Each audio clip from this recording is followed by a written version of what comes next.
guys, welcome to Nerdy News. This is our new series we'll be doing on our YouTube channel, hopefully weekly in the future. This is where we get away from toy boxes and toy reviews and just kind of talk about current events with some news that people like us are gonna like, nerds, right? First story comes out of Austin, Texas, where a man named Brandon Vesmar is suing his date that he went and saw Guardians of the Galaxy 2 with because she wouldn't get off her phone texting. I think it's relevant. Sort of. I mean, I get the fact that, you know, you're annoyed that someone's texting during the movie because you have this bright light. It's kind of obnoxious and annoying.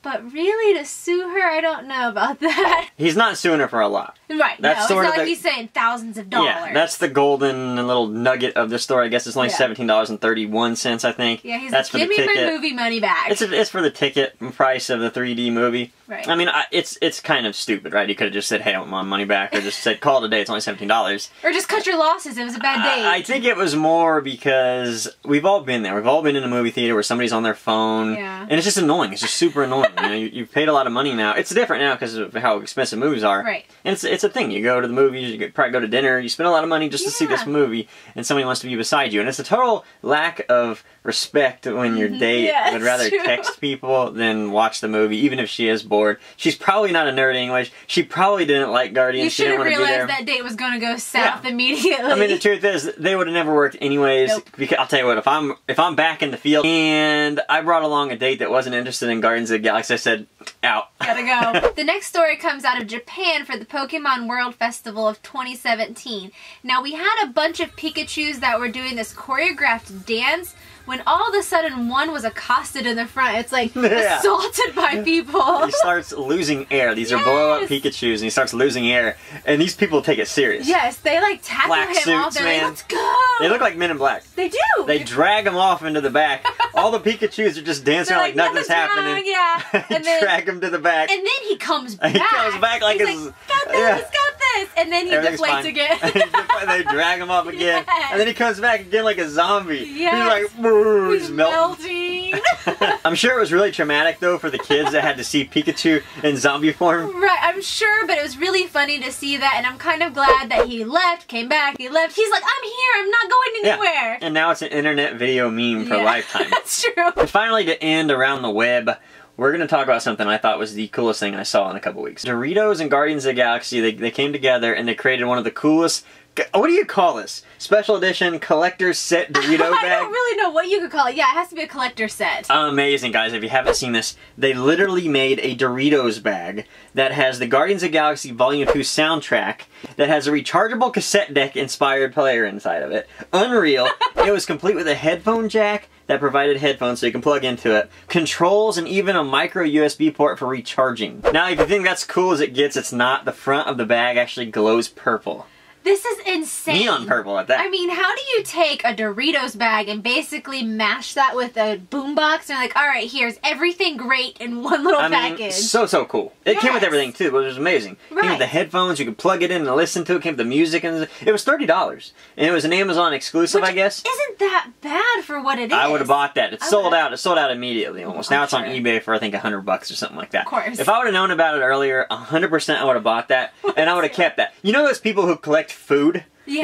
Like us. Okay, so we collect toys and stuff. There are people that have like cereal, like Batman cereal from the 80s, or 90s. Old soda cans, like Pepsi cans. And it's just, the food's still in there, the drink's still in there. I would have totally been one of those. I would have done that for this. I don't know about just random boxes, but for this, I probably would have kept the food. Definitely. I would have tried to buy two so I can use one and be cool, and then hold one back. So very, very cool. If you guys haven't seen that, I'm sure you're going to be very impressed with Doritos. Up next, things we've watched this week, and the first thing up is Batman and Bill: A Secret Identity Revealed. Now, this is a Hulu exclusive. Yes. So good, This is something we actually bought Hulu because. Yeah, so we were like, we want to see that, but we don't have Hulu. Let's get it. Yes, it was that good. If you guys are Batman fans, then it's something you're going to want to watch. This is a story that's brought to us by a writer named Mark Nobleman. Now, he's done a lot of investigative work over several years to come to this conclusion, and the story is about Bill Finger. And if you're not sure who he is, definitely watch the documentary. Get familiar with Bill Finger. If you're a Batman fan, get familiar with this guy. Bob Kane ripped him off. That's right! Poor poor Bill Finger. He died, didn't really know everything that was going to happen in his life or afterlife.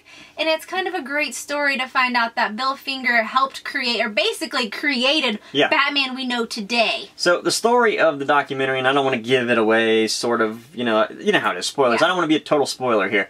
The story is about how, if you know Batman, you know Bob Kane took all the credit for creating Batman. But the truth is, Bill Finger is who created the universe, what we know as Batman. As you can see, this was Bob Kane's Batman. He's got a red suit, he's got actual looking bat wings, doesn't even have a cowl. He looks more like the original Green Lantern. He does. Bob Kane was the artist. Okay, so he's the one that kind of came up with Batman, he took all the credit. But there was actually a ghostwriter by the name of Bill Finger who never got credit. But this is the guy that's responsible for, number one, creating Batman's look, the gray look with the cowl and the bat wing slash cape. Yes. He also created Robin, the Bat Signal, Gotham City, Joker, the Batmobile. He created Batman. Pretty much the entire Batman universe. You would not know or even recognize Bob Kane's Batman if it wasn't for Bill Finger. Nope. So this whole story is about Mark Nobleman chasing information enough to get Bill Finger his credit where credit is due.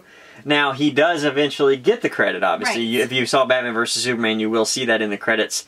Batman created, I think it said Batman created by Bob Kane with Bill Finger. I think it said that, or and Bill Finger. I'm not sure how the wording was. So it's a struggle. Yes. It's a heroic tale. Yeah, you have this just like Batman. Peak, and then it drops, and then it peaks, and then it drops, and you're like, man, come on, can this guy catch a break? I mean, literally, Bill Finger dies a broken, lonely man.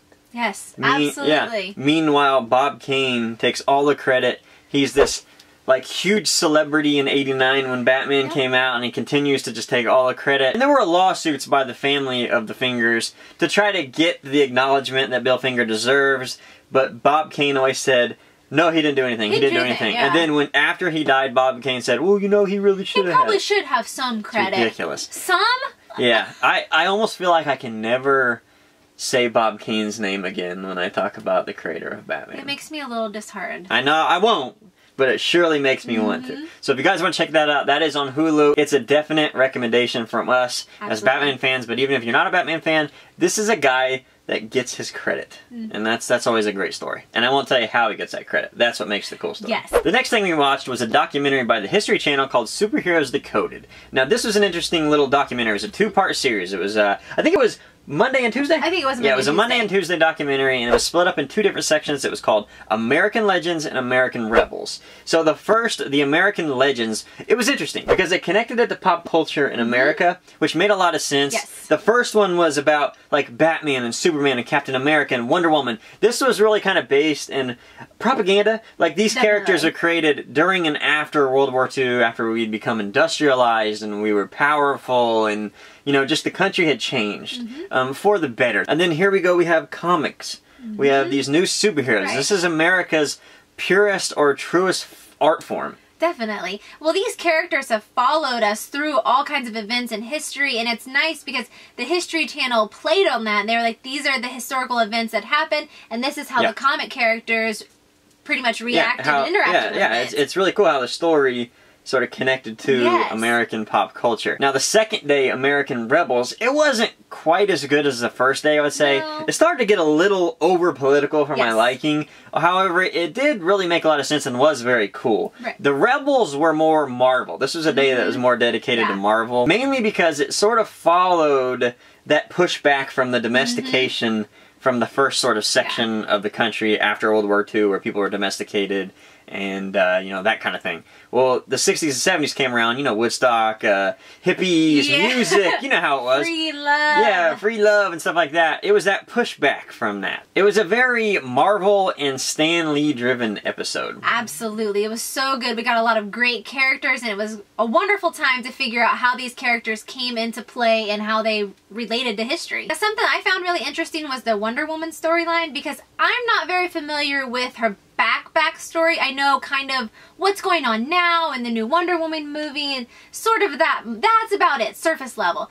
But in this show, they talk about how when Wonder Woman came out, she was like Rosie the Riveter, and she was here, and she was like giving women all this power. Yeah, propaganda. Women were at home working in the factories, all men were fighting the war. That's right. This was a book written and a character written to embolden or strengthen women at home and give them power. Empower them. And it was after the war when the men came home, they're like, all right, girls, time to go back home. You need to be domesticated in the kitchen. And they made Wonder Woman do the same thing. Yeah, she was domesticated too. It kind of was like the dark ages of Wonder Woman. It's kind of like the history we hide behind the curtain that no one knows about.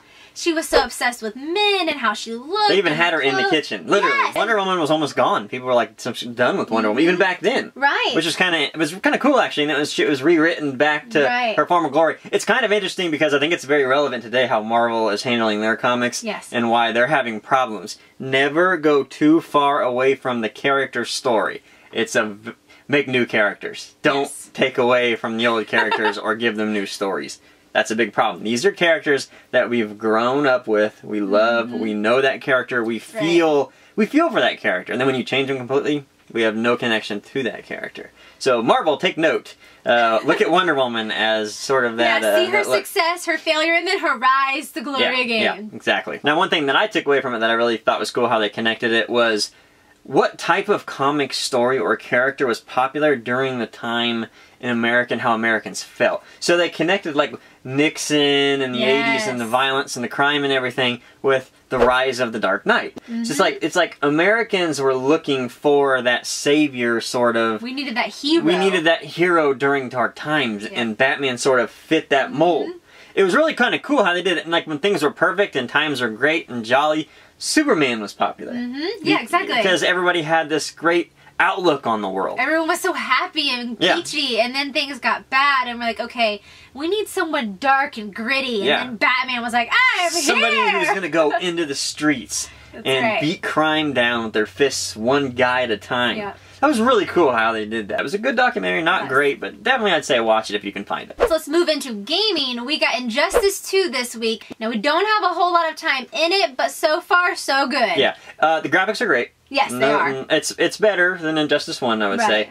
The mechanics are really good. The new characters are fantastic. Yes. I would say my favorite couple characters so far that I've been playing with is Swamp Thing for one. Yeah, Swamp Thing's good. Swamp Thing is awesome. He's a little slow, but nonetheless he's pretty awesome. He's pretty powerful. Atrocitus, who is probably my favorite. Yes, that dude's pretty much beast. Unbeatable. He is a beast in this. Darkseid's really great too. Of course, you got him at the pre-order. You had to pre-order him to get him. It's worth it, I think. I love how his hands are always behind his back. Yeah, he's just kind of like immortal. whatever, man. Yeah, super cool. I personally like, of course, Harley Quinn, but her character is actually really strong. She's tough, man. Yeah, she's kind of hard to beat. Her hyenas coming out and knocking you over. That's tough. I like Black Canary. I love her canary call. It's kind of fun to see her in a game now. And Scarecrow, I love his ultimate. Scarecrow is kind of that silent one in there. I didn't think he was going to be anything. He's the silent but deadly. He's pretty awesome in the game. I would say with my character, being Batman's my favorite character, he does okay. He's kind of weak in my opinion. I think he's okay. You really got to learn him well though, because a lot of the things that he can that you can utilize to win a battle, you have to know. You can't just like smash buttons. Button mashing doesn't work very well with Batman, but when you learn him, I think he's pretty powerful. We also learned a couple weeks ago or a month ago that Nintendo is officially discontinuing the NES Mini. I was actually in line at a Best Buy, the last one to come out, and then they told us, oh, we sold them last night at 6 in the morning, or I guess the early morning, at 6 in the morning. Employees. I was like, how do you do that? The store hasn't even opened. Whatever, I'll move on. I'll get a Raspberry Pi and build one myself. I don't care. However, they did announce this week that they will be coming out with an NES, well, a SNES Mini, an SNES Mini, Super Nintendo, which is really cool. I'm excited about that because the Super Nintendo I liked better. I did too. I played a lot of the Super Nintendo. I played more of the classic NES, so I'm kind of bummed that I don't have the Mini or the original, but I'll settle for the SNES. Yeah, there's no way I'm going to pay the eBay prices for those. God, absolutely crazy. It just sort of blows me away that they decided to discontinue it. Now, I kind of see what's happening here. They said, oh, well, we didn't really plan on making a lot of them. Or we had to make room to make the new SNES Mini coming out. Bullcrap. I know exactly what you did. You brought that thing out to garner some attention for Nintendo brand as the Switch came out. This thing cost you nothing to make. Nope. Nothing. It's so cheap. And you know what's sad? And they're just raking the money in. Well, the sad part about it is you can buy the case, controllers, all of the extras for it, but you can't buy the actual system. You can't buy it. This thing prints money. Right. You can bring these things out and print money. The truth is, though, you're much better to get a Raspberry Pi because you can put a lot more ROMs on it instead of 30 games. I know, whatever, you know how that is. But you can do it. The point is, though, I think if they come out with the new SNES, they should have more than 30 games for one. I know they won't. Yeah, they won't. But people break them anyways. They jailbreak them anyways and put new ROMs on them. So it won't really matter, I guess, as far as that goes. I guess you're going to have to pre-order 2 if you get one. If you want an original one in the box, and then you can kind of mess with the other one if you want. I'm more excited for the SNES, though. I mean, this thing will print money just like the NES Mini, and I have a few games I want to see come out. First one being Turtles in Time. This is one of my favorite Super Nintendo games. I just loved it. Of course, I was a huge Turtles fan, and I would love to see this one on the SNES Mini. I personally want to see Donkey Kong Country 2. I love Donkey Kong. It was one of my favorite games to sit down and play with my cousin Jackie, so I really enjoy it, and I really, really, really want this game. A couple more that I know we would both agree on. Super Mario Kart. Of course! Obviously, that's one that'll definitely be on there. There's no way Super Mario Kart won't be on there. It better not. I mean, that's where I got it started. Or it better be. Yeah. I would also like to see Doom. Yeah, Doom would be nice. Doom was a really, really cool game. Of course, I played it on PC growing up, but I'd like to see it on the SNES too. That'd be really, really awesome. I also want to see Mortal Kombat 2. That was a big, big favorite of mine and should be a fan favorite of others, I would imagine too. X-Men Mutant Apocalypse, one of my favorites. Really even versus Street Fighter as well. Both X-Men games that I played, I loved. They were really, really fantastic, and I'd love to see them on the SNES Mini as well. And then, last but not least for me, one that me and my buddy John played all the time. It's just kind of a, I don't know if anybody else likes it. You probably don't like it or don't care. But Ken Griffey Jr. Baseball. Sorry. This was one of my favorite games growing up. Not because it was a baseball game. Nothing big. Ken Griffey was big. We loved it. It was a great baseball game. But if you didn't pitch the ball to the batter and you waited for a long time, the umpire would get up, turn around, come to the camera and be like, "Hey, what are you doing?" Knock on the television screen. Funny. That was awesome. That was so cool. I've just never seen a video game break the fourth wall. Yeah. So it was just so I didn't even realize it did that. I'm really excited for an Animaniacs game. That was one of my favorite games to play with my friend Lacey. We'd set up, play games like 3, 4 o'clock in the morning, and Animaniacs was one of them that we spent so much time on. If you could have any company make any mini console, what would you want? Well, I think you got to split it in two things. You got practical and you got playable. Okay, so practical would be PlayStation 1. Oh, definitely. I know a lot of the ROMs, they don't work very well. And PlayStation 1, that was actually our console growing up. So we, you know, really Nintendo, the original Nintendo was before our time, and the Super Nintendo was there but used when we were kids. The PlayStation 1 was, besides Game Boy, the PlayStation 1 was the first like console that came out new while we were kids that we were able to play. That we were able to look forward to and be sort of in the know when it happened. Yeah, Crash Bandicoot was one of my favorite games. I loved the PlayStation 1, so that's a great pick. Yeah, I like to see Gex on there, Spyro, Twisted Metal. God, you're getting me excited for something that doesn't exist! There's so many great PlayStation 1. Really, PlayStation 1 was one of the best consoles of all time, in my opinion. They even have like 3 Extreme I loved. Oh man, I really, really liked the PlayStation 1. I could name games all day. We played Gran Turismo on that a lot too. Gran Turismo, that was actually the game that came with it. I played NASCAR. NASCAR 99 or something like that. I can't remember. It was the first game I ever remember playing a NASCAR game. And I'm not a NASCAR fan, so don't worry about that. But you driving around, I remember driving around and I'd be playing with my buddies or whatever. This is before online. I mean, sort of, but nobody played online.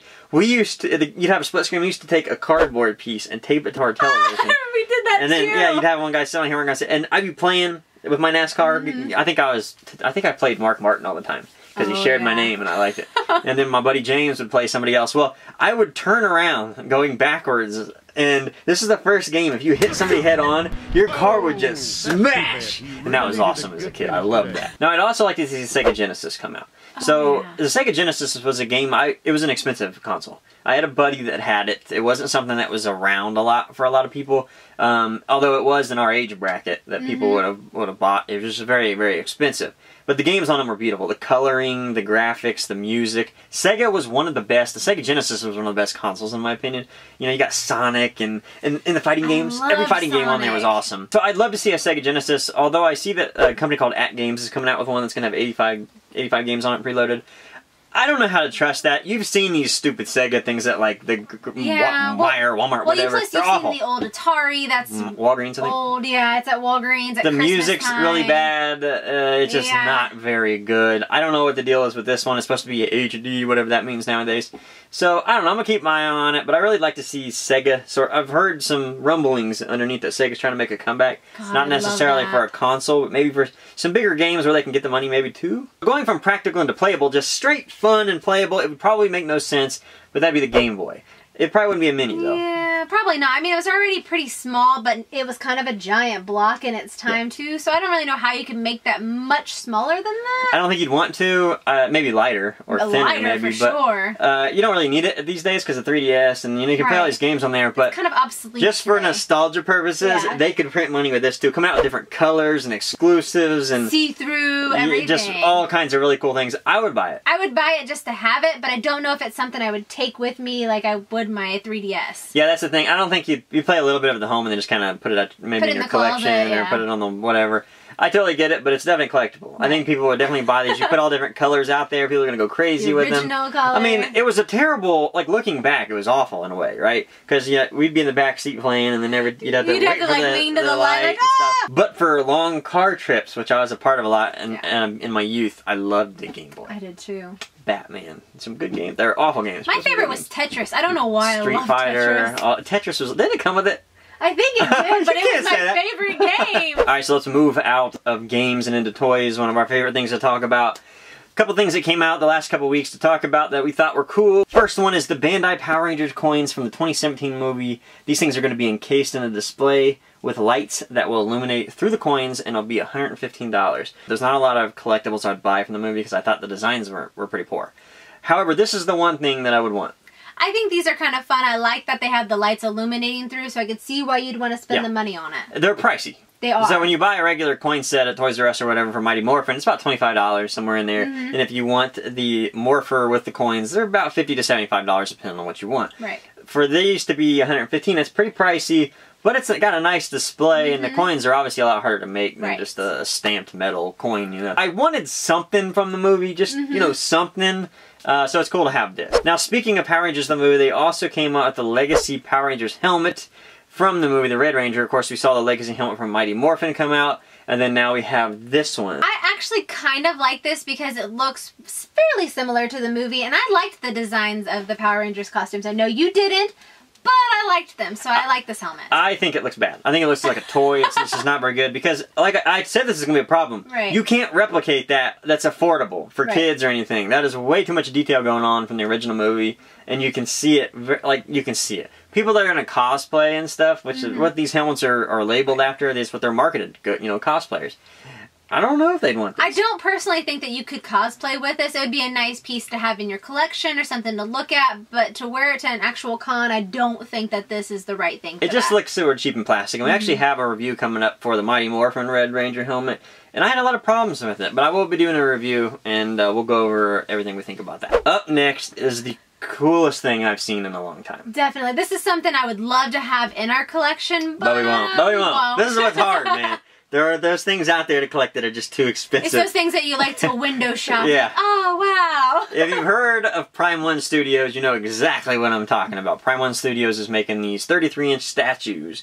They're huge. They're beautiful statues. Well, they came out with the Batman Flashpoint. Oh my god, I am in love with this. This thing is one of the prettiest things I've ever seen. They're only making 500 of them, and they are priced at $975. Too many dollars. Crap. So there's not very many, and they're really expensive, so it's kind of like, yeah, not gonna happen. Supply and demand, a lot of money. Yep. Very, very cool, though. I wish more companies would do Flashpoint Batmans. I wish so, too, because we don't have very many now. If you guys don't know who Flashpoint Batman is, that is Thomas Wayne. That is Batman's dad. This is a story where Batman, Bruce Wayne, was actually killed that night with his mom and his dad. His mom was murdered along with Bruce, where Thomas saw his son die, and he wanted to exact revenge by being Batman. So it's sort of a reverse, but it's a very, very cool story. I would definitely recommend it. It's called Flashpoint. If you haven't, there's actually an animation that you can watch. Yeah. That's Flashpoint. Very, very good. Ninja Turtles fans are going to be excited because NECA is finally completing their 1/4 action figure scale with releasing Michelangelo for pre-order. Finally! We've been waiting for this one. We have all 3 pre-ordered. This is the one we've been waiting for. So now we can complete the set. Ooh, these things are beautiful. They are. I've been waiting for my Donatello pre-order for a very long time, and it's making me crazy. I know, we keep seeing it in stores, and we're like, where is ours? Oh, it's hard. Yes. I'm so tempted to just cancel my pre-order and buy it from the store. These things are one of the coolest things coming out this year, in my opinion, the last couple of years, I would say. Unreal. I mean, the quality of them is great. NECA's great. These are quarter scale, so they're big. They're very big. Huge. But they're only $100. Now, that sounds like a lot of money, but it's actually not when you're considering a statue figure. Yeah, it's probably about that tall. Figure that is 1/4 scale. As you know, you take like a Hot Toy that's about $250. That's 1/6 scale. This is a quarter scale, so it's much bigger. Right. And only $100. So not bad. These things are beautiful. They look amazing together. The boxes look great too. Plucked right from the movie. So very, very excited to finally have this up for pre-order. Up next is a collectible that you're going to see more on our channel because I've been watching them and I'm like, okay, I want these to be on our channel. I think they're really great. And that is Mezco 1/12 Collective. These are little figures. They're basically, if you take an action figure and you take a Hot Toy and you sort of mash them together, that's what these are. And they released a few of them this week that I think are super cool, and you guys should probably check them out if you're fans. First one was a Stealth Deathstroke. This one's really cool. His suit's basically all black, and he has the golden and black helmet. They have a regular Deathstroke, too, if you're looking more for that blue and orange, but I just thought this one was cool. They also are showing off a Doctor Strange. Now, this one looks a lot like from the movie / comic. It's sort of that middle. Yeah. It's definitely comic, but they took some from the movie, as you can tell. A lot of accessories. Looks I love really the great. motion in his cape, too. Yeah, I love how they do all the magic stuff, too, you can put on there. Then we go into X-Force, which I'm really excited about. You got X-Force Deadpool, of course, he's donning his gray. Right. Look at all those accessories, tons of accessories. Exactly. 2 different head sculpts, great. And then they also go to Wolverine. X-Force is one of my favorite Wolverines. I love the black and gray on him. It looks just really, really cool. It looks aggressive and crazy. Yes. And then to finish it up, we got a black suit Spider-Man in there. So if you're looking for stealth, like, this is a cool little set they just brought out. Definitely. Like, you know, you got the Deathstroke, you got the